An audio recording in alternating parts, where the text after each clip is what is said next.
আসসালামু আলাইকুম, welcome back to my channel. আশা করি সবাই ভালো আছেন। আজ আবারও একটি রেসিপি নিয়ে হাজির হয়ে গেছি। আজ তৈরি করে দেখাবো হাতে মাখা হাঁসের মাংস ভুনা রেসিপি। অল্প তেল এবং কম মশলায় ঝটপট মজাদার এই হাঁসের মাংস ভুনার রেসিপিটি করে দেখাবো। আশা করি সকলের কাছে ভালো লাগবে। আর ভালো লেগে থাকলে চ্যানেলটি সাবস্ক্রাইব করে পাশে থাকবেন। আপনাদের একটি সাবস্ক্রাইব আমাদের কাজের অনেক উৎসাহ যোগায়। চলুন তাহলে আর কথা না বাড়িয়ে পুরো ভিডিওটি দেখে নিই।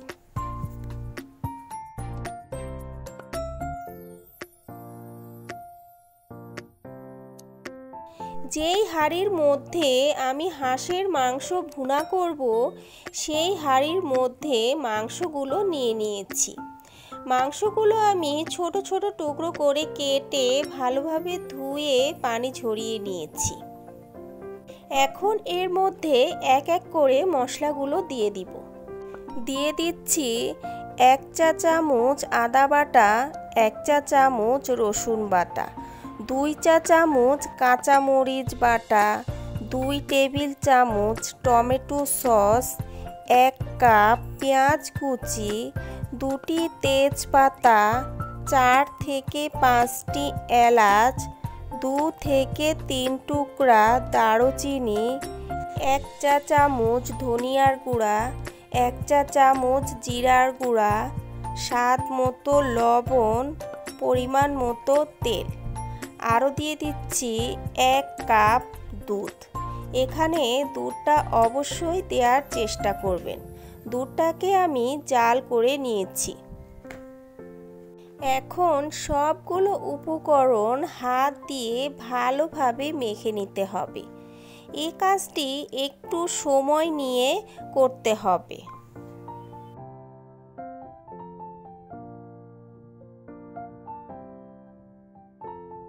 মাখানো আমার হয়ে গেছে। এখন এটি একটি ঢাকনা দিয়ে ঢেকে দিব এবং চুলাটি ধরিয়ে দিব।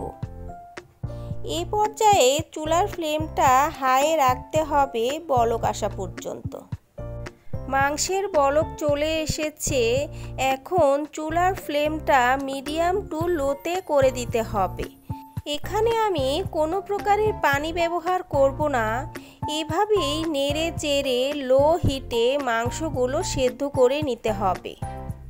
নাড়াচাড়া দেয়া হয়ে গেলে আবারও ঢাকনা দিয়ে ঢেকে দিব।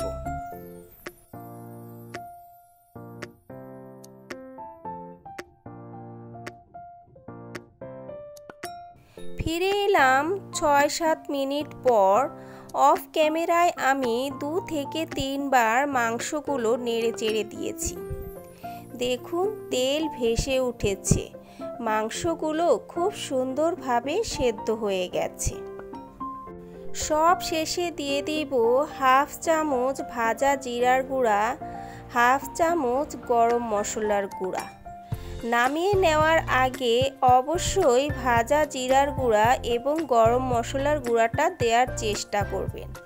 হাঁসের যে একটি বাজে স্মেল আছে, শেষে এই মশলাটা দেওয়ার কারণে বাজে স্মেলটা আর থাকবে না। ভালোভাবে নাড়াচাড়া দিয়ে ঢাকনা দিয়ে ঢেকে আবারও 2 মিনিটের মতো চুলায় রেখে চুলা থেকে নামিয়ে নিতে হবে।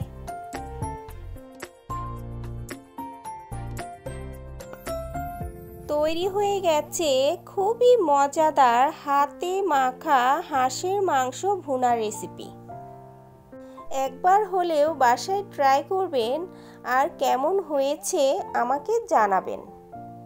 সার্ভ করার আগে অবশ্যই সামান্য কিছু বেরেস্তা ছিটিয়ে দিবেন, তাহলে দেখতে আরও লোভনীয় লাগবে। ভিডিওটি কার কার কাছে কেমন লেগেছে কমেন্ট করে জানাবেন।